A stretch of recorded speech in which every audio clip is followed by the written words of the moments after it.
A gente vai começar agora a tirar todas as dúvidas sobre pressão alta. Antes do intervalo, nós conhecemos uma família com 5 integrantes. Verdade. 4 têm problema de pressão alta.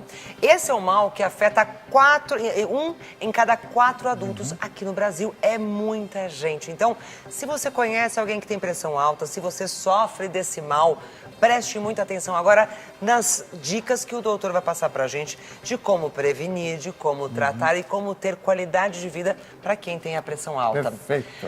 Antes da gente começar a entender um pouco mais do processo da pressão alta, conta pra gente o que é pressão arterial, doutor. Então, a pressão arterial, vou mostrar para vocês aqui na tela como é que fica. Olha só, o coração está lá batendo. Cada vez que o sangue sai do coração e bate na artéria, ele causa uma pressão. Isso chama-se pressão arterial. Então, é a pressão exercida pelo sangue nos vasos sanguíneos. E quando essa pressão está muito alta, olha o que acontece na parede do vaso. Ele começa a aumentar, aumentar, aumentar e sofre várias lesões. Agora, parando aqui, eu vou mostrar já em lesões. Olha o que acontece.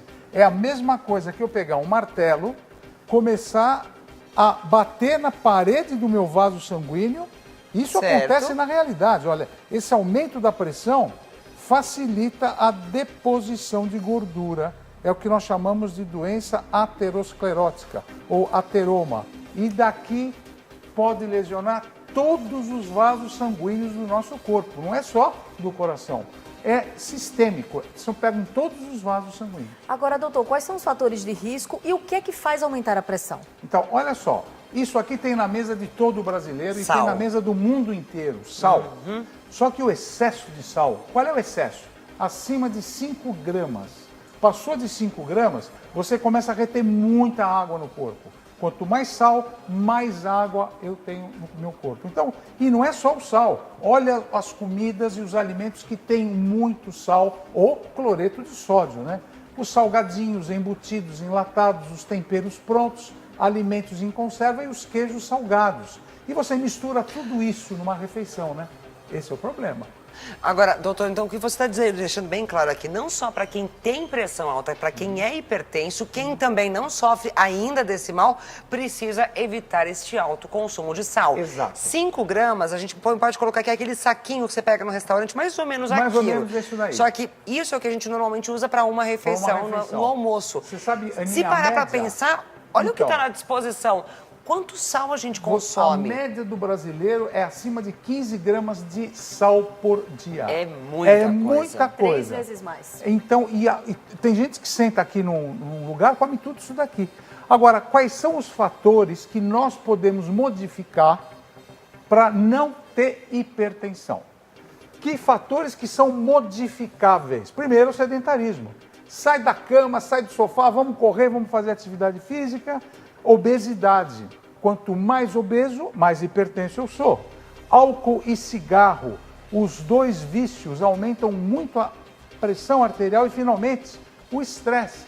É ter uma vida com menos estresse ou que tem estresse, mas saber manipular esse estresse. Agora, tem fatores que você não modifica. Por exemplo? Você nasceu com ele, por exemplo, mulher. A mulher tem mais hipertensão arterial do que o homem. É sempre as mulheres que levam desvantagem sempre a nessa mulher. hora. Segundo lugar, a idade. Quanto mais velho eu sou, maior a tendência de ter hipertensão.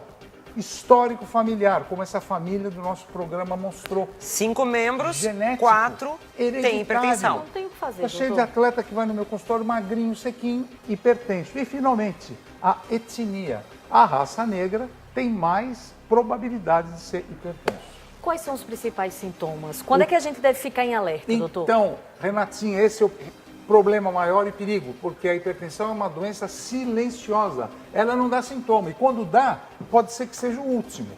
Mas, às vezes, você pode ter cansaço, tontura, visão turva, falta de ar, dor na nuca e dor de cabeça. Agora, a pressão alta, ela adora lesionar e atuar em alguns órgãos do nosso corpo. Quais são os principais órgãos que a hipertensão pega? Primeiro, é o cérebro, o acidente vascular cerebral.